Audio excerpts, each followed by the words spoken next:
person from Valley Times, Robinson newspapers.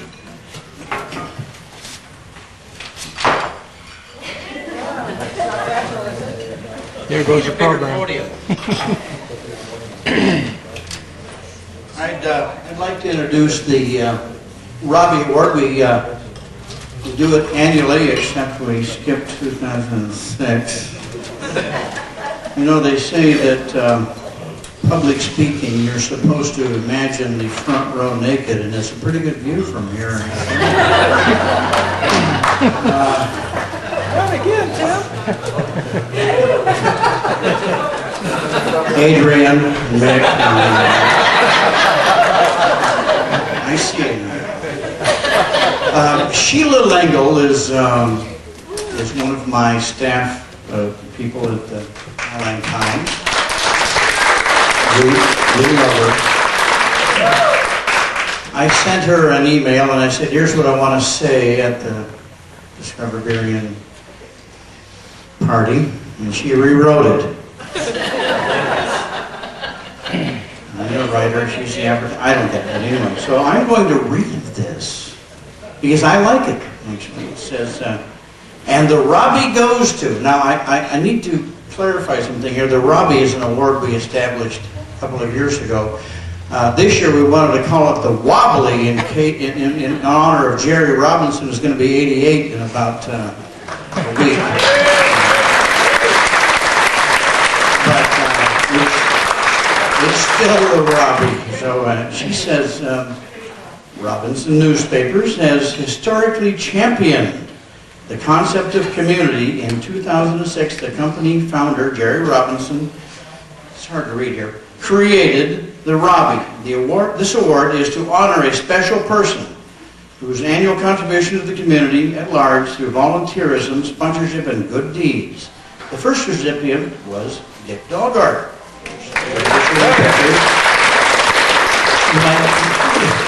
You see him at the Highline High School games and up the stadium. He's been shooting pictures since, I don't know, God was a boy. And, I bought my first camera from him, so, and I'm an old guy now, so. We'd like to honor Jim Hughes tonight as our recipient of the Robby Award. There's more.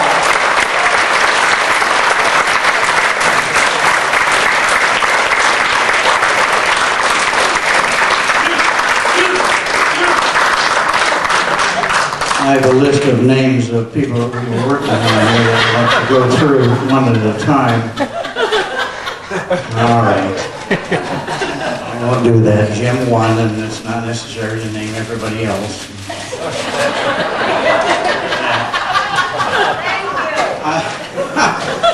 I would like to recognize Patty, Saber, Deborah George, and Linda Esarnio for putting on a great party tonight.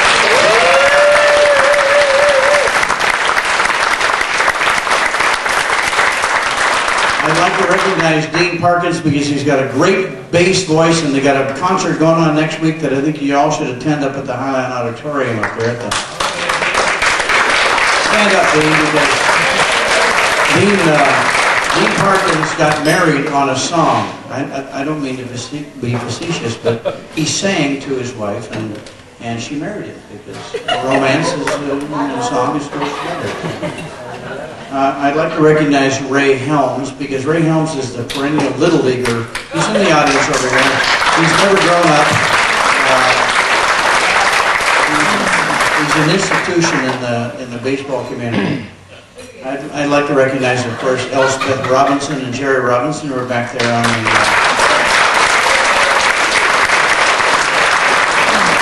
I've already mentioned Sheila Lengel. Did I forget anybody? I mentioned you, Adrian, and Nick. I'm embarrassed. Jim, are you in the audience somewhere? All right. Can we get Jim up here?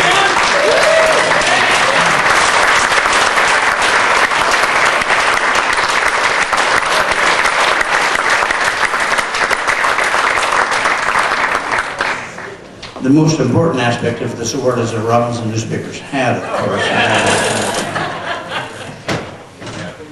Jim, it's a great privilege to honor you with this Robby Award. And where's the photographers? Come on. A few shots. It's running. And a Robinson Newspapers hat, of course. $14.95. It's actually $11.95. That'll be a lot.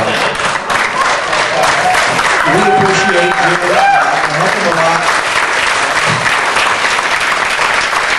I told him earlier that I've been eating Sal's Deli's poor boy sandwich for 35 years, and I think it's pretty obvious that I like them.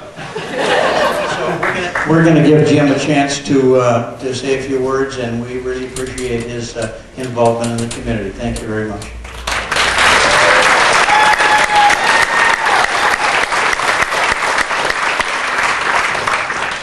I didn't know a thing about this until about 30 minutes ago when I happened to look in the program. I feel like the luckiest man in Bedford Falls.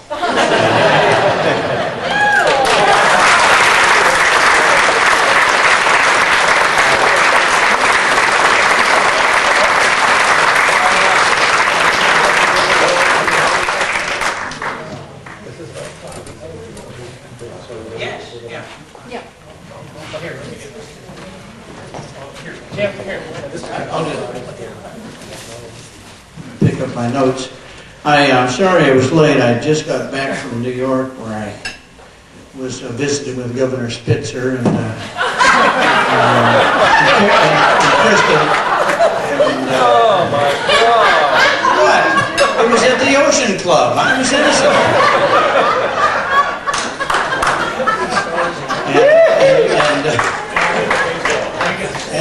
And Jim gets a baseball hat. I'm sorry.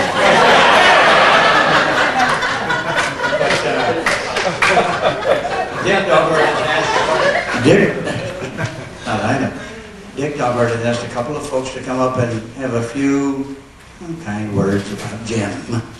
It's necessary, I guess. So what do you got here? I want to get you two together here, first of all. A picture and then? Okay. Yeah, I'll get up there, don't worry. Bear with us. Get rid of the bra. Can I put the brown in the picture? Why don't you put it behind you? Well, he's taking the photograph. I just want to remind everyone that in your gift bags, you've got a card from Rearing Little Theater, and it's a coupon worth $2, and it's just not $2 for one individual. It's $2 off for everybody in your party that comes to see Lysistrata by our Greek friend Aristophanes. And this play is great because it's been adapted by Burion's own, directed and adapted by Burion's own Maggie Larrick. Maggie, you stand. Let's give her a round of applause.